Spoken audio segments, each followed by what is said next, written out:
दोस्तों, आज की डेट में परमाणु हथियार होना किसी देश पर यह उसके सुरक्षा की गारंटी है। अगर उसके पास परमाणु हथियार नहीं है तो उसका हाल भी ईरान के जैसे हो सकता है। अब भाइयों, अमेरिका के पास कोई ठोस कारण तो था नहीं कि ईरान पर हमला करने का, ना इजराइल के पास था भाइयों। इन दोनों की कोई सीमा विवाद नहीं था, कोई सीमा नहीं लगती है, कोई लेना देना नहीं है। लेकिन केवल ईरान परमाणु हथियार बना रहा था या ईरान अपनी मिसाइलों की ताकत बढ़ा रहा था, इसके चलते ईरान पर हमला किया है। बहुत से लोगों का तो ये भी मानना, बड़े बड़े विशेषज्ञ मानते हैं, क्या अमेरिका जो है ईरान के तेल को हड़पना चाहता है। हो सकता है भाइयों, जो महाशक्तिशाली है आज की डेट में, उसके लिए कोई युद्ध का कोई भी रूल लागू नहीं होता, वर्ल्ड का कोई रूल नहीं लागू होता। उसके लिए कोई यूएनएस संस्थान जैसी जो युद्ध के लिए बनी है, ऐसे कोई उसके खिलाफ कुछ नहीं कर सकता है, और इसका जीता जागता उदाहरण है। लेकिन आपको बताऊं, डोनाल्ड ट्रंप के जो सनक के चक्कर में, या फिर डोनाल्ड ट्रंप ने वेनेजुएला समझकर जो ईरान पर अटैक किया है भाइयों, ईरान ने मुंह तोड़ जवाब दिया है और ईरान मरने मारने पर तैयार हो गया है भाइयों। मरने मारने पर युद्ध लड़ने को तैयार है। जो नए सुप्रीम लीडर बने ईरान के, उन्होंने तो साफ संदेश दे दिया है, या तो हम युद्ध जीतेंगे या फिर हमारी शहादत होगी, हम पीछे नहीं हटेंगे। और ये युद्ध भी लंबा खिंच सकता है। आपको पता है भाइयों, अगर ये युद्ध लंबा खिंचा तो पूरे दुनिया को इसका प्रभाव झेलना पड़ेगा। और इसका सबसे बड़ा रीज़न ये है कि ईरान ने जो स्टेट ऑफ हॉर्मज़, जो रास्ता था समुद्र रास्ता, जहाँ पर 80% व्यापार होता है, पूरी दुनिया का आवाजाही चलती है, वहाँ से व्यापार चलता है, उस रास्ते को ब्लॉक कर दिया है। इसमें 8 महाद्वीप, मतलब छोटे छोटे आइलैंड कह लो आप, ऐसे 8 आइलैंड है जिसमें से 7 पर ईरान का कब्जा है, और उसने वो पूरा रूट ब्लॉक कर दिया है। इसका मेन रीज़न तो यही है ब्लॉक करने का, कि ईरान नहीं चाहता कि पूरी दुनिया, जब ईरान जल रहा है तो पूरी दुनिया भी जले। और दूसरी कहानी, क्या अगर दुनिया में आर्थिक मंदी आती है तो उस ट्रंप पर प्रेशर बनाएंगे दुनिया, और उसके चलते शायद अमेरिका को ये युद्ध ख़त्म करना पड़े। ईरान ने इसलिए इसको करा है। लेकिन भाइयों, इस युद्ध में आज 11 दिन हो चुके हैं, लेकिन ईरान कोई हल्का वल्का नहीं है, जो वेनेजुएला नहीं है। क्योंकि ईरान के पास ऐसी मिसाइल है जो अमेरिका के थार का जो रेडार सिस्टम था, उसको भाई फोड़ दिया है ईरान ने। इतनी बड़ी बात है भाइयों, दुनिया का सबसे सेफेस्ट जो बताते हैं एयर डिफेंस अमेरिका का, वो फोड़ दिया है। लेकिन भाइयों, आपको एक बात बताऊं, ईरान की ज़्यादा नुकसान, या ईरान को इतना नुकसान इसलिए हो रहा है क्योंकि ईरान के पास कोई अपना खुद का या फिर एयर डिफेंस सिस्टम नहीं है। और इसका यही रीज़न था भाइयों कि चाइना का HQ-9 जो एयर डिफेंस था, वो ईरान यूज कर रहा था, और उसने ऐसा धोखा दिया है, उस कबाड़ ने ऐसा धोखा दिया है। और ईरान ने खुद अपने बयान में भी कहा है कि चाइना की एयर डिफेंस की वजह से हमारे खामेनेई की शहादत हुई है, क्योंकि उसने धोखा दिया है। और यही कहानी पाकिस्तान के साथ भी हुई थी सेम। लेकिन भाइयों, ये युद्ध अगर लंबा खिंचता है तो आज आपको पता है, जो कच्चा तेल है उसके दाम $120 प्रति बैरल पहुंच चुके हैं भाइयों। बहुत बड़ा नुकसान हो जाएगा। पूरी दुनिया में मतलब तेल और नेचुरल गैस का संकट छा जाएगा। हमारे भारत देश के पास तो अभी बताते हैं 1 महीने का अभी भी स्टॉक है, लेकिन पाकिस्तान जैसे देश की हालत पतली हो गई है भाइयों। 4 दिन का काम कर रहे हैं। आज इनकी सरकार के जो सरकारी कामकाज है उसको 4 दिन पर थोप दिया है, घर से काम करो। इतनी किल्लत है भाइयों, इनके हालत ख़राब हो चुकी है। लेकिन भाइयों, आपको ये बात तो समझनी चाहिए, क्या आज की डेट में जो हमारे पास भी परमाणु हथियार है ना भाइयों, हमारी सुरक्षा की गारंटी है। वो सल्यूट है यार APJ अब्दुल कलाम को, या फिर उस समय की सरकार को, जिन्होंने इतना रिस्क लेकर भी वो परमाणु हथियार बनाया। देखो, ईरान आज जो परमाणु हथियार बनाना चाहता था, वो अपनी सुरक्षा के लिए बनाना चाहता था। जरूरी नहीं था कि वो किसी पर चलाए, अपने लिए बनाना चाहता था। 11 और देशों के पास परमाणु हथियार है, तो क्या फ़र्क पड़ता है। लेकिन आज की डेट में आप देख सकते हो कि डोनाल्ड ट्रंप यानी कि जो अमेरिका है फुल पावरफुल देश है, वो जिसे चाहे जब चाहे किसी को भी और कब भी कोई भी हमला करता है। यार वेनेजुएला जैसे देश के राष्ट्रपति को अपने यहाँ उठा के ले गया रातों रात, और ईरान के जो राष्ट्रपति है उनको रातों रात मार दिया। तो यार ये छोटी बड़ी बात नहीं है। आज अगर हमारे पास वो परमाणु हथियार ना होता ना, तो शायद हमारी भी ऐसी हाल, या फिर हमारे कम से कम आंखें तो हमें दिखा रहे होते। तो भैया एक बात समझ लो, हमारा जो परमाणु हथियार उस दिन बना है वो हमारे लिए बहुत बड़ी बात थी।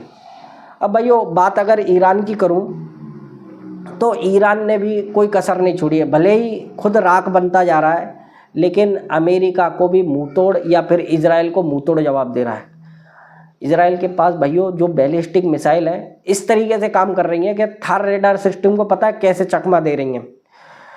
जो ईरान की बैलिस्टिक मिसाइल है पहले ऊपर की तरफ जाती हैं और फिर जब नीचे आती हैं, और जब उसको इंटरसेप्ट करने वाली जो मिसाइल है, मान लो ईरान की एक मिसाइल है जो 1000 किलोमीटर प्रति घंटे की रफ्तार से जा रही है, और जो उसको टैकल कर रही है यानी कि उसको गिराने वाली जो मिसाइल है वो 1200 की स्पीड से आ रही है, ये अचानक अपनी स्पीड बढ़ाती है। इतनी तगड़ी मिसाइल है भाइयों कि ये दुगनी रफ्तार से जाकर अपने टारगेट को हिट करती है। हालांकि बहुत सारी ईरान ने बहुत सारे इजराइल पर भी मिसाइलें दागी हैं, अमेरिका के बेसों पर भी दागी हैं, बहुत सारी मिसाइलें इंटरसेप्ट भी करी गई हैं, लेकिन ईरान के पास बहुत तगड़ी पावर है। ईरान आज से तैयार नहीं था। ईरान के पास ऐसे बहुत सारे सीक्रेट बंकर बने हुए हैं पहाड़ी इलाकों में कि जहाँ से ये फायर करते हैं अमेरिका को पता ही नहीं पड़ रहा कि कहाँ से आ रही हैं इनकी मिसाइलें, कहाँ जा रही हैं, कौन सी जगह फूट रही हैं। और अमेरिका जो देखता है इनको क्या भाई ये कहाँ से लॉन्च हो रही हैं, तो वो जगह ही नहीं मिलती है क्योंकि वो बंद हो जाते हैं। ऐसे बहुत सारे सीक्रेट बंकर है, युद्ध लंबा खिंच सकता है।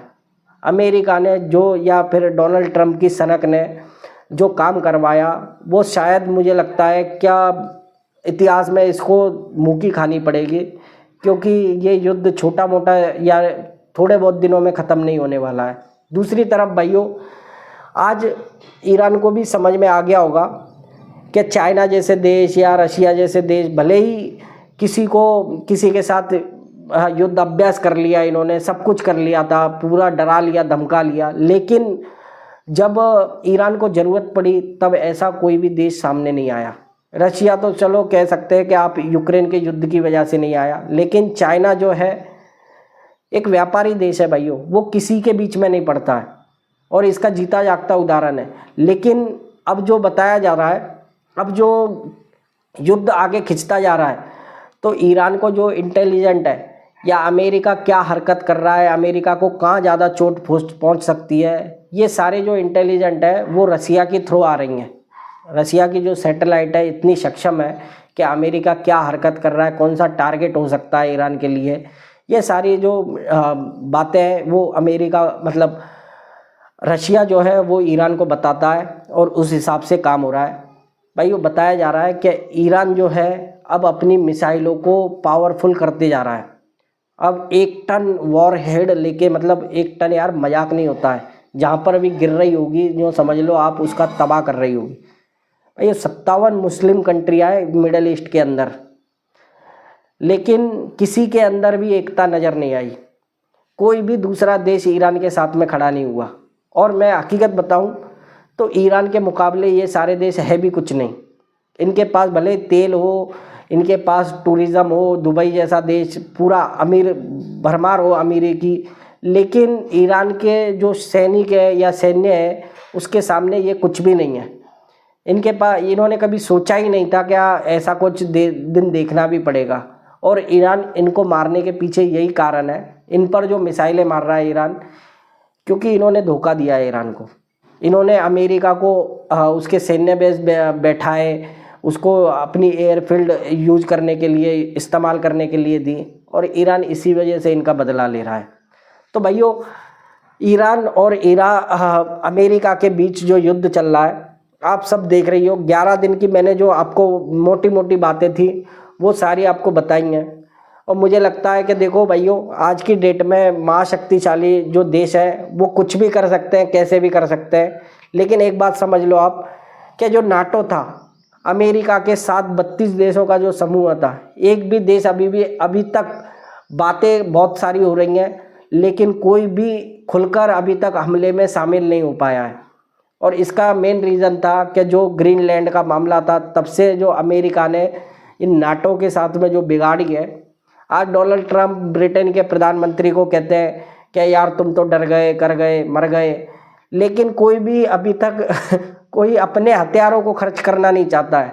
और अमेरिका के जो हथियार हैं वो यूक्रेन युद्ध में भी खर्च हो चुके हैं और यहाँ पर भी है। बड़ी शॉर्टेज आ रही है भाइयों। अमेरिका जो कह रहा है कि अपने प्रोडक्शन बढ़ाओ, तो ईरान के पास भी भाइयों कम मिसाइलें नहीं है। किसी को नहीं पता है ईरान के पास असली में कितनी मिसाइल है। कोई कहता है 2000 है, कोई कहता है 4000 है, कोई कहता है 10,000 है, कोई 1 लाख तक पहुंच जाता है। भाइयों अगर 10,000 भी अभी बची होंगी ना, तो ईरान इस युद्ध को नहीं हारता है। ईरान के पास जो ड्रोन है ना, 1 लाख की संख्या में ड्रोन बताते हैं, वो शाहीन ड्रोन है और इतना पावरफुल ड्रोन है भाइयों, आपने देखी है उसकी ताकत। उसने पूरी दुनिया में आकार मचा रखा है। और आप लोगों को लगता होगा कि भारत किसके साथ खड़ा है, तो भारत भाइयों हमेशा की तरह शांति के पक्ष में, दोनों ये युद्ध खत्म हो इसी के पक्ष में। लेकिन अगर किसी को किसी मदद की ज़रूरत है, जैसे ईरान को मदद की ज़रूरत थी, ईरान का एक जंगी जहाज़ था जो भारत की सीमा में अभी भी आया हुआ है, तो उसको हमने शरण दी है। ये भी कहानियाँ सच है कि हम किसी के विरोध में तो नहीं है, लेकिन ये सब कुछ हो रहा है, हमें पता तो है गलत है, लेकिन भाइयों कोई खुलकर अपने देश को क्यों मुसीबत में डालेगा। तो हमसे जितना बन सकता है हम उतना ही कर सकते हैं, उससे ज़्यादा कोई किसी के लिए नहीं करता है। जब चाइना जैसा देश जो ईरान के साथ इतनी बड़ी बड़ी बातें कर रहा था, वो कुछ नहीं कर पा रहा, रशिया नहीं कर पा रहा, तो हमारा भारत जैसा देश मतलब कोई किसी के मामले में पड़ेगा ही क्यों। मदद कर सकता है, सपोर्ट कर सकता है और शांति के पक्ष में हम हमेशा रहें।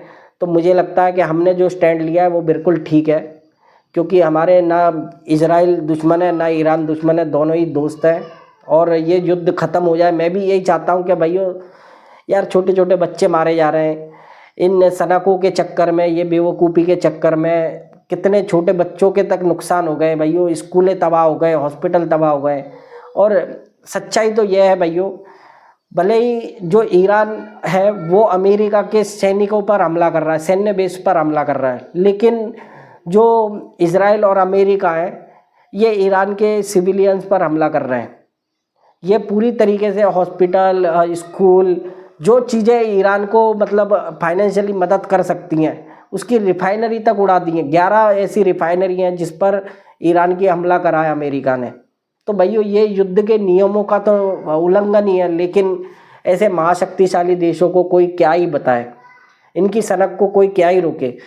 तो भाइयों आपको वीडियो अच्छी लगी हो तो लाइक करना, चैनल पर नए आए हो तो सब्सक्राइब करना भाइयों, और बेल आइकन भी प्रेस कर लेना। जय हिंद भाइयों।